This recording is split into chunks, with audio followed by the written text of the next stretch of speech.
Class 8th। आज मैं आपको आपकी हिंदी की प्रथम पाठ्य पुस्तक से पाठ 14 अकबरी लोटा पढ़ाने व समझाने जा रही हूँ। ये जो पाठ है बेटा, ये हास्यप्रद है और इस पाठ के जो लेखक हैं वह है अन्नपूर्णानंद वर्मा जी। जिस तरह से बेटा कामचोर कहानी बहुत अच्छी थी, हास्यप्रद थी, रोचक थी, वैसे ही बेटा अकबरी लोटा कहानी भी है। पूरी कहानी बेटा पूरी कहानी लोटा के ही इर्द गिर्द घूमती। कहानी बहुत रोचक है, सरल और सुबोध है और बहुत ही अच्छी है। जब आप मन से पढ़ेंगे क्लास 8 तो बहुत अच्छी लगेगी। पहले बेटा आप अपने लेखक के बारे में जान लीजिए। लेखक अन्नपूर्णानंद वर्मा जी हिंदी में शिष्ट हास्य लिखने वाले कलाकारों में ये अग्रणी थे। 22 वर्ष की आयु में ही इन्होंने साहित्य में कदम रखा था। इनका जन्म 21 सितंबर 1895 को हुआ था और इनकी मृत्यु बेटा 4 दिसंबर 1962 में हुई थी। इनकी मुख्य रचनाएं हैं मन मयूर, मेरी हजामत, मगन रहूं चोला, महाकवि चच्चा आदि। अब चलिए बेटा इस कहानी को पढ़िए और समझिए। लाला झाऊलाल को खाने पीने की कमी नहीं थी। काशी के ठठेरी बाजार में मकान था। नीचे की दुकानों से 100 रुपये मासिक के करीब किराया उतर आता था। अच्छा खाते थे, अच्छा पहनते थे, पर 250 रुपये तो एक साथ आँख सेकने के लिए भी ना मिलते थे। लाला झाऊलाल थे बेटा। लाला झाऊलाल को खाने पीने की कोई कमी नहीं थी और काशी में ठठेरी बाजार मतलब बर्तनों का बाजार, वहाँ उनका मकान था। जो नीचे की दुकानें थी उनसे लगभग बेटा उनको 100 रुपये मासिक के करीब किराया मिल जाता था। अच्छा खाते थे, अच्छा पहनते थे, परंतु बेटा 250 रुपये उन्होंने कभी एक साथ नहीं देखे थे। इसलिए जब उनकी पत्नी ने एक दिन एकाएक 250 रुपये की मांग पेश की, तब उनका जी एक बार जोर से सनसनाया और फिर बैठ गया। उनकी यह दशा देखकर पत्नी ने कहा, डरिए मत, आप देने में असमर्थ हो तो मैं अपने भाई से मांग लूं। एक दिन क्या हुआ बेटा कि लाला झाऊलाल की पत्नी ने अचानक 250 रुपये मांग लिए और जैसे ही उन्होंने मांगा, लाला झाऊलाल का जो दिल है, जी है, वो एक बार सनसनाया और फिर बैठ गया। उनकी यह दशा देख के पत्नी ने कहा कि डरिए मत, अगर आप नहीं दे सकते हैं तो मैं अपने भाई से मांग लूंगी। अब आइए बेटा पेज नंबर 81 पर। लाला झाऊलाल तिल मिला उठे। उन्होंने रोब के साथ कहा, अजी हटो, 250 रुपये के लिए भाई से भीख मांगोगी? मुझसे ले लेना, लेकिन मुझे इसी जिंदगी में चाहिए। अजी इसी सप्ताह में ले लेना। लाला झाऊलाल तो तिल मिला उठे बेटा, लेकिन बड़े अकड़ के साथ उन्होंने कहा, अरे हजी हटो, 250 रुपये के लिए भाई से मांगोगी? मुझसे ले लेना। लेकिन फिर उनकी पत्नी ने कहा, लेकिन मुझे इसी जिंदगी में चाहिए। लाला झाऊलाल ने फिर कहा, अजी इसी सप्ताह में ले लेना। सप्ताह से आपका तात्पर्य 7 दिन से है या 7 वर्ष से? लाला झाऊलाल ने रोब के साथ खड़े होते हुए कहा, आज से 7वें दिन मुझसे 250 रुपये ले लेना। उनकी पत्नी ने कहा, 7 सप्ताह से आपका तात्पर्य 7 दिन से है या 7 वर्ष से? तो लाला झाऊलाल ने फिर बेटा अकड़ के साथ खड़े हुए और कहे, आज से 7वें दिन मुझसे 250 रुपये ले लेना। लेकिन जब 4 दिन ज्यों त्यों में यूं ही बीत गए और रुपयों का कोई प्रबंध ना हो सका, तब उन्हें चिंता होने लगी। प्रश्न अपनी प्रतिष्ठा का था, अपने ही घर में अपने साख का था। देने का पक्का वादा करके अगर अब ना दे सके तो अपने मन में वह क्या सोचेगी? उसकी नज़रों में उसका क्या मूल्य रह जाएगा?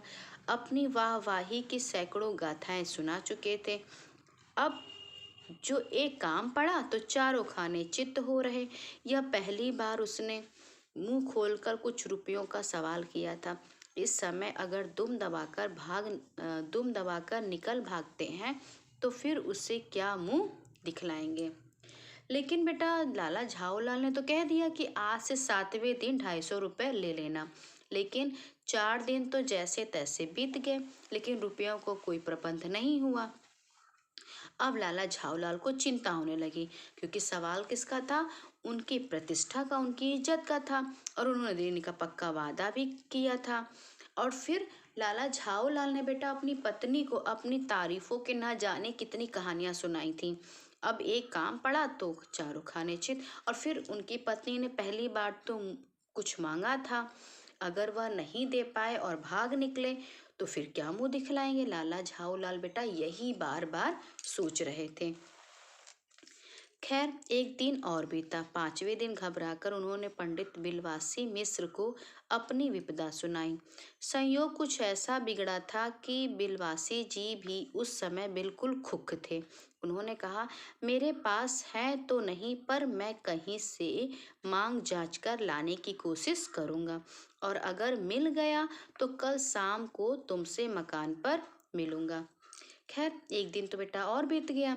5वें दिन घबराकर उन्होंने पंडित बिलवासी मिश्र जो उनके मित्र थे उनसे उन्होंने अपनी सारी विपदा सुनाई। संयोग कुछ ऐसा था कि बिलवासी जी भी उस समय क्या थे? खुख थे। खुख मतलब बेटा खाली। खाली थे, उनके पास भी नहीं थे। उन्होंने कहा, मेरे पास पैसे तो नहीं है, लेकिन हाँ मैं तुम्हें कहीं से मांग कर ला कर देने की कोशिश करूंगा। अगर मिल गया तो कल शाम को मैं तुमसे मकान पर मिलूंगा। और आज शाम और वही शाम आज थी। हफ्ते का अंतिम दिन। कल 250 रुपये या तो गिन देना या सारी हेकड़ी से हाथ धोना है। यह सच है कि कल रुपया ना आने पर उनकी स्त्री उन्हें डामल फांसी ना कर देगी, केवल जरा सा हंस देगी, पर वह कैसी हंसी होगी, कल्पना मात्र से झाऊलाल में मरोड़ पैदा हो जाती थी। वही शाम बेटा आज थी और हफ्ते का अंतिम दिन था। कल 250 रुपये या तो गिन देना, मतलब 250 रुपये या तो दे देना, या सारी अपनी अकड़ से हाथ धो देना। यह सच है कि कल रुपया ना आने पर उनकी स्त्री उन्हें डामल फांसी माने होता है बेटा आजीवन कारावास, डामल फांसी ना कर देगी, बस थोड़ा सा क्या करेगी, हंस देगी। और वह हंसी कैसी होगी, ये तो सोचते ही झाऊलाल के मरोड़ से पैदा हो जाती थी। आज शाम को पंडित बिलवासी मिश्र को आना था। यदि ना आए तो, या कहीं रुपयों का प्रबंध वे ना कर सके। और आज वही शाम थी कि जब बिलवासी मिश्र जी को आना था। यदि वो ना आए तो, या कहीं रुपयों का प्रबंध वे ना कर सके तो क्या होगा। अब आइए बेटा पेज नंबर 82 पर।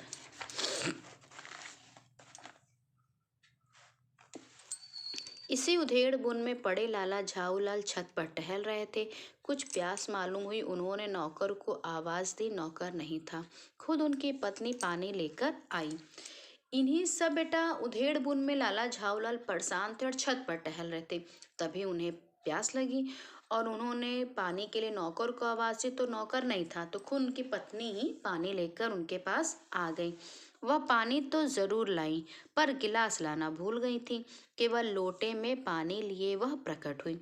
फिर लोटा भी संयोग से वह जो अपनी बेढंगी सूरत के कारण लाला झाऊलाल को सदा से नापसंद था तो नया, 1-2 साल का ही बना, पर कुछ ऐसी गढ़न उस लोटे की थी कि उसका बाप डमरू माँ चिलम रही हो। उनकी पत्नी पानी तो लाई, लेकिन बेटा गिलास लाना भूल गई। फिर लोटा भी ऐसा था जो लाला झाऊलाल को पसंद नहीं था, क्योंकि उसकी बनावट उन्हें अच्छी नहीं लगती थी। लाला झाऊलाल ने, हाँ था तो वो नया ही 1-2 साल का बना था, मतलब लोटा तो नया ही था, लेकिन लाला झाऊलाल को उस लोटे की बनावट अच्छी नहीं लगती थी। और उन्होंने कहा कि उसका बाप डमरू माँ चिलम रही होगी। लोटा कुछ ऐसा बना था बेटा कि उसका बाप डमरू और माँ चिलम रही होगी। लाला ने लोटा ले लिया, बोले कुछ नहीं, अपनी पत्नी का अदब मानते थे। मानना ही चाहिए, इसी को सभ्यता कहते हैं। जो पति अपनी पत्नी का ना हुआ वह पति कैसा। फिर उन्होंने यह भी सोचा कि लोटे में पानी दें तब भी गनीमत है, अभी अगर चूक कर देता हूँ तो बाल्टी में भोजन मिलेगा, तब क्या करना बाकी रह जाएगा। लाला ने बेटा लोटा तो ले लिया, कुछ नहीं बोले, क्योंकि अपनी पत्नी का आदर करते थे और करना भी चाहिए, क्योंकि इसी को सभ्यता कहते हैं। फिर उन्होंने यह भी सोचा कि लोटे में पानी दे रही है फिर भी गनीमत है, अगर जरा सा भी मैं कुछ भी कहूँगा तो बाल्टी में भोजन मिलेगा, तब क्या करना शेष रह जाएगा। लाला अपना गुस्सा पीकर पानी पीने लगे। उस समय वे छत की मुंडेर पर पास ही खड़े थे। जिन बुजुर्गों ने पानी पीने के संबंध में ये नियम बनाए थे कि खड़े खड़े पानी न पियो, सोते समय पानी न पियो, दौड़ने के बाद पानी न पियो, उन्होंने पता नहीं कभी यह भी नियम बनाया था या नहीं कि छत की मुंडेर के पास खड़े होकर पानी ना पियो।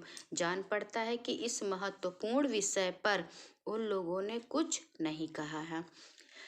लाला झाऊलाल बेटा अपना गुस्सा तो पी गए और वे उस समय छत की मुंडेर के पास खड़े थे। जिन बुजुर्गों ने बेटा पानी पीने के संबंध में बहुत सारी बातें बताई, जैसे खड़े खड़े पानी मत पियो, सोते समय पानी मत पियो, दौड़ने के बाद पानी मत पियो, तो पता नहीं उन्होंने ये नियम बनाया है कि नहीं बनाया है कि छत की मुंडेर के पास पानी ना पियो। तो लाला झाऊलाल कहते हैं कि लगता है कि इस महत्वपूर्ण विषय पर उन लोगों ने कुछ नहीं कहा है। लाला झाऊलाल मुश्किल से 2 घूंट पी गए। लाला झाऊलाल मुश्किल से 2-1 घूंट पी पाए होंगे कि ना जाने कैसे उनका हाथ हिल उठा और लोटा छूट गया। लाला झाऊलाल बेटा अभी मुश्किल से ही 1-2 घूंट पी पाए होंगे, ना जाने कैसे उनका हाथ हिला और लोटा उनके हाथ से छूट गया। लोटे ने दाएं देखा न बाएं, वह नीचे गली की ओर चल पड़ा। अपने वेग में उल्का को लजाता हुआ वह आंखों से ओझल हो गया। किसी जमाने में न्यूटन नाम के किसी खुराफाती ने पृथ्वी की आकर्षण शक्ति नाम की एक चीज इजाद की थी। कहना ना होगा कि यह सारी शक्ति उस समय लोटे के पक्ष में थी। लोटे ने बेटा ना दायां देखा ना बायां देखा और सीधे वह नीचे गली की ओर चल पड़ा और इतना तेजी से गया, इतने वेग के साथ गया कि उसने वेग उल्का को भी लजा दिया। उल्का जिसकी गति बहुत तेज है, तो उसने उल्का को भी लजा दिया और ऐसा गायब हुआ कि तुरंत ही वह आंखों के सामने से ओझल हो गया, आंखों से गायब हो गया।